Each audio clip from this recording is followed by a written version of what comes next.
Wasn't that just magnificent? Welcome to 75 Vintage On Demand. Charlie and the Chocolate Factory is a magical movie without question. It has everything a family-friendly movie should have. A chocolate factory? Check. A magical inventor? Check. Candy that defies physics? Check.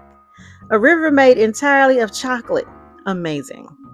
For most people, Charlie and the Chocolate Factory is one of the greatest children's stories ever told.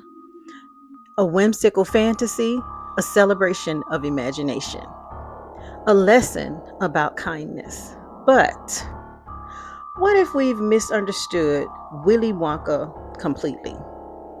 Because after watching the 2005 version again, I noticed something unsettling.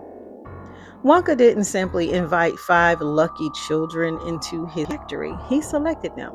He studied them. He knew exactly who they were long before they walked through his front gate. And every room inside his factory was perfectly designed to expose their greatest weakness. This isn't a tour of a chocolate factory. It's a psychological experiment, and every child is the test subject. Now, admittedly, the original 1971 movie titled Willy Wonka and the Chocolate Factory, starring Gene Wilder, scarred me terribly as a child. Uh, those Oompa Loompas were terrifying. Do you hear me? And I found Gene Wilder's version of Willy Wonka just as disturbing as Stephen King's Pennywise. Mind you, I was all of 7 or 8 years old when I first watched the original Willy Wonka and the Chocolate Factory. And needless to say, I'm not touching that movie. It's still nightmare fuel for me. And I much prefer the 2005 Charlie and the Chocolate Factory. Right. Both versions are an adaptation of Roald Dahl's 1964 book. Dahl intentionally created exaggerated children whose flaws reflect the values reinforced by the adults around them. Tim Burton's film transforms those moral lessons into something that feels almost like a behavioral experiment. Before we continue, welcome to 75 Vintage On Demand. If this is your first time here on Vintage, and if you enjoy thoughtful movie analysis that challenge the way you see familiar films, you're in the right place. One quick spoiler warning. Today's discussion explores the entire story, including the ending. So if you've somehow never seen Charlie and the Chocolate Factory, now is a good time to pause this video and come back after you've watched it. Now, let's open the factory gates.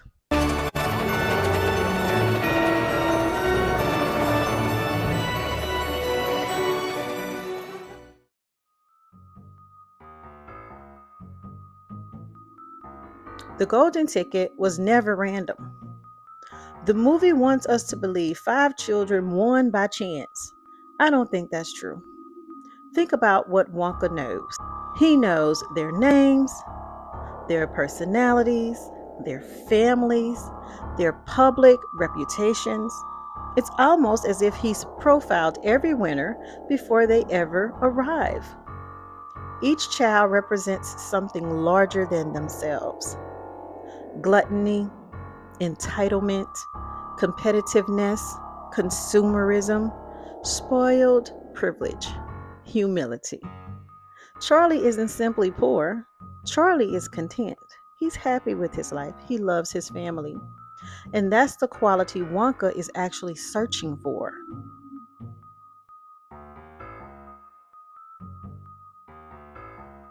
Now, that factory is amazing. From the moment they step through the door, it is quite whimsical. But there's nothing magical about it. It is behavioral engineering. Here's where things become fascinating. Every room inside the factory corresponds perfectly with one child's behavioral history. At least it doesn't feel like coincidence. Augustus Gloop. Let's talk about him. He compulsively overeats. Where does he fail? A chocolate river. Couldn't resist the temptation. Veruca Salt. She demands everything she wants. Trying to get the nuts out of shells. Daddy, I want a squirrel. Get me one of those squirrels. Wonka, how much do you want for one of these squirrels? They're not for sale. She can't have one. If you won't get me a squirrel, I'll get one myself.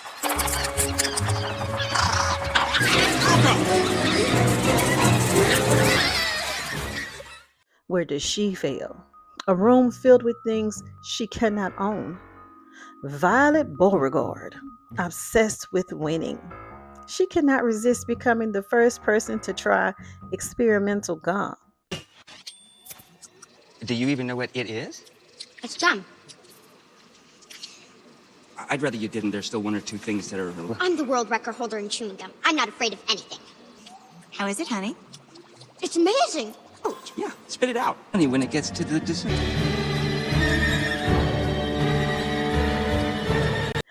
And Mike Teavee, obsessed with technology. He literally chooses to become part of the television he loves so much.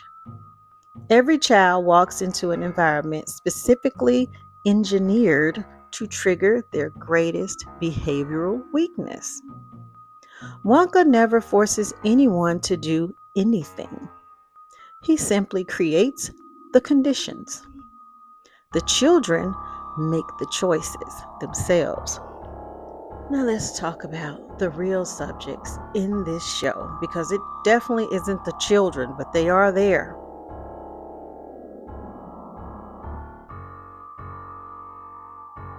It's the parents.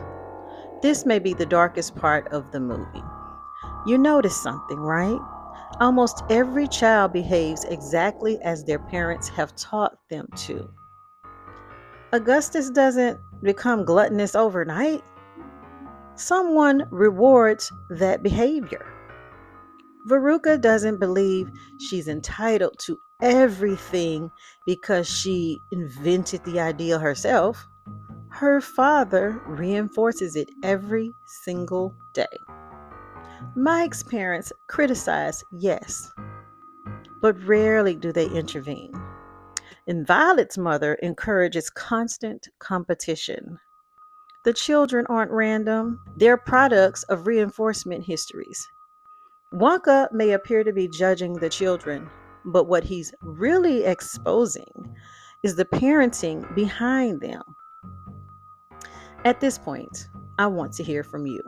Who's really responsible for what happens inside Wonka's factory? The children, the parents, or Wonka himself? Leave your answers in the comments below. I think your answer might change by the end of this video. And if you're enjoying this analysis, I'd really appreciate it if you hit the like button and subscribe. It tells YouTube these deeper conversations about film are worth sharing. And it helps more people discover 75 Vintage on Demand. Now, let's talk about the only child who couldn't be manipulated, Charlie.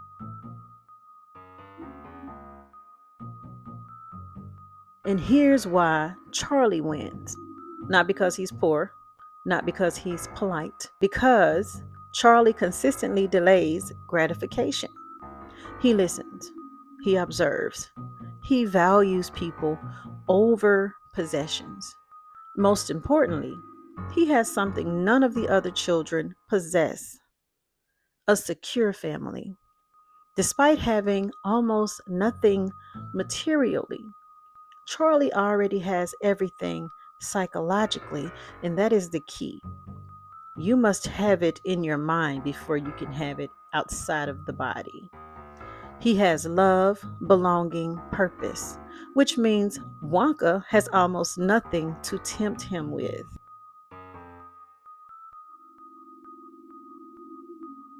Wonka's final attempt at manipulation. Then comes the most disturbing scene in the movie. Wonka offers Charlie everything. The factory, unlimited wealth, power, legacy, under one condition: leave your family behind. He says Charlie's won something. I invited 5 children to the factory, and the one who was the least rotten would be the winner. That's you, Charlie. So what do you say? Are you ready to leave all this behind and come live with me at the factory? So if I go with you to the factory, I won't ever see my family again. Yeah. Consider that a bonus. Then I'm not going. I wouldn't give up my family for anything. Think about that. After spending the entire film proving Charlie's character, Wonka presents Charlie with one final psychological test. Will Charlie trade relationships for success?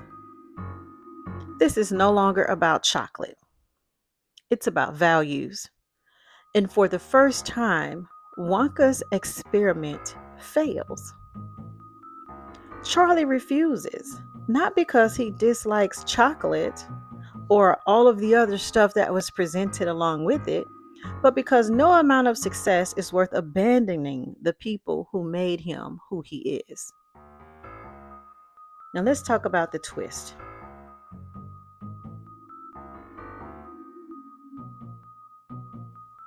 Here's the irony. Charlie unexpectedly becomes the teacher in this movie, not Wonka. Throughout the movie, Wonka believes he's evaluating everyone else. But Charlie exposes the one flaw Wonka never recognized: his own emotional isolation. Wonka built an entire empire, and we applaud his success. But he couldn't build a family. Charlie already had what Wonka spent decades trying to replace: love, connection, forgiveness. The ending isn't about Charlie inheriting a factory. It's about Wonka rediscovering his own humanity. And here are my final thoughts. Most people remember this movie for the chocolate, for the Oompa Loompas, for the songs, the dances, the humor, the inventions. I think they'll remember something else after today. Every room inside that factory isn't simply entertaining. It's a carefully designed behavioral trap. We face them every day in real life. Every child enters believing they've won, but in reality, they're participating in an assessment they never agreed to. Only Charlie appears to pass the experiment, not because he's perfect, but because he refuses to let wealth redefine who he is. And that's why Charlie and the Chocolate Factory isn't really about candy, fun, whimsical, magical places. It's about character. Sometimes the sweetest stories hide the darkest psychological truths. If you've enjoyed this analysis, please give it a like and consider subscribing to Vintage on Demand. Your engagement lets YouTube know to share this video with more people.